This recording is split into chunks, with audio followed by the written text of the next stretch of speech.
Welcome to NextLabs Expert Q&A Series. This series was designed to inform you of relevant cybersecurity topics via expert knowledge.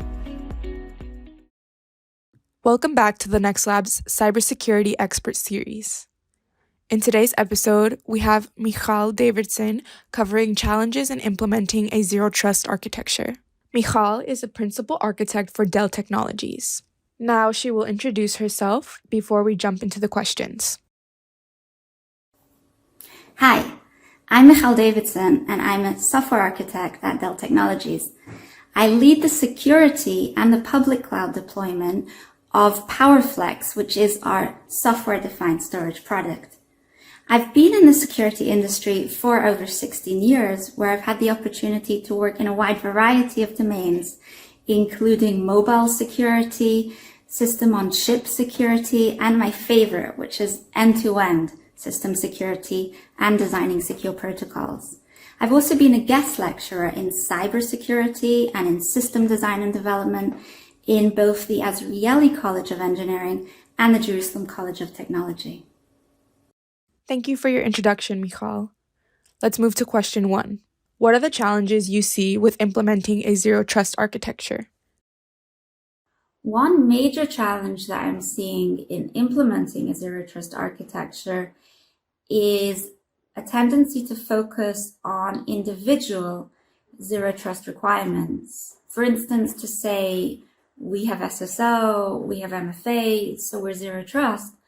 When that happens, you're left with the same security architecture that you had previously, and you're not making that mindset shift.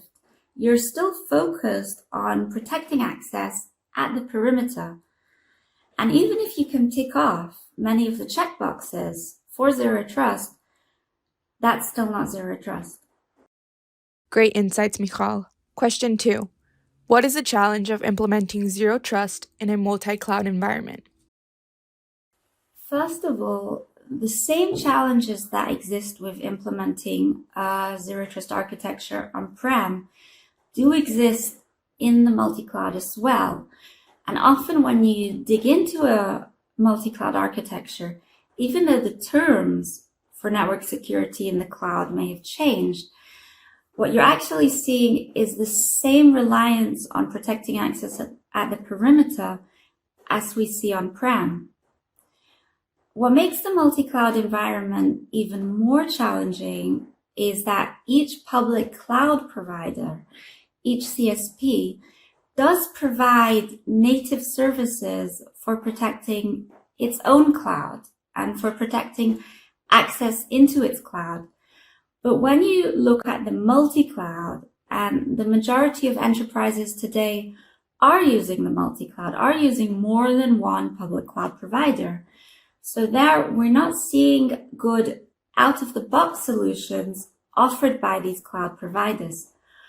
I would say that the next milestone that all of us as an industry have to reach is common building blocks, a common language, ideally industry standards, so that together we can implement a zero trust architecture with these building blocks in the multi-cloud.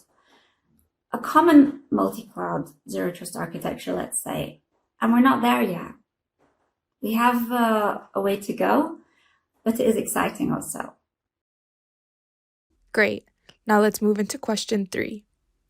Where do you commonly identify vulnerabilities in a security review process? What I'm often seeing is taking security tools and protocols and using them, implementing them the same way you would use any other software tool.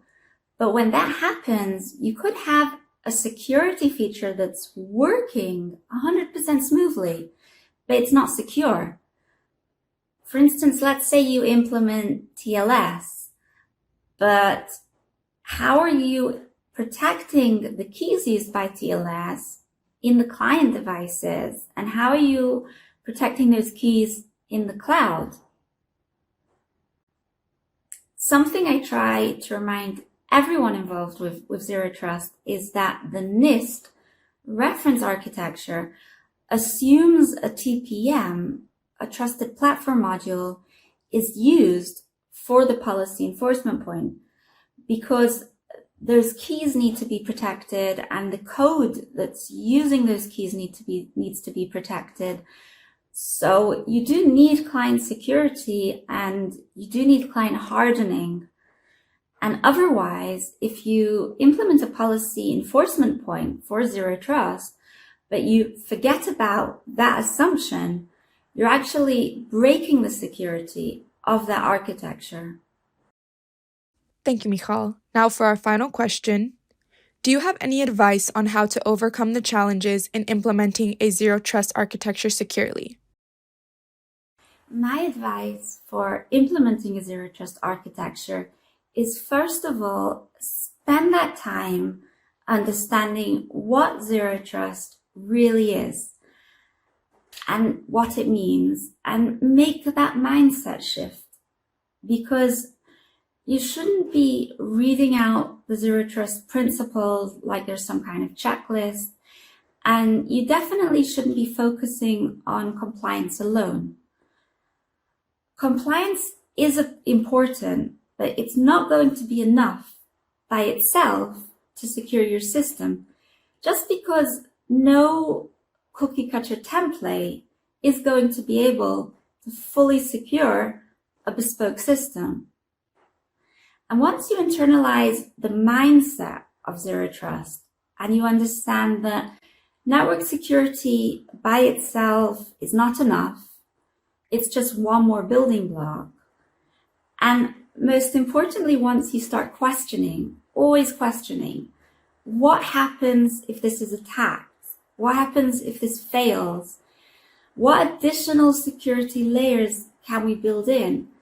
And in essence, you build layer upon layer of fallback plans. That's how you develop a secure system. Now, this can't wait for a security review at the end of the process, because let's face it, by then you're going to want to get to market. You're not going to be delaying the release for that. So right from day one, from that initial design, you have to be baking in security. Thank you so much for your insights, Michal, and for joining us today on the NextLabs Cybersecurity Expert Series. And thank you for watching.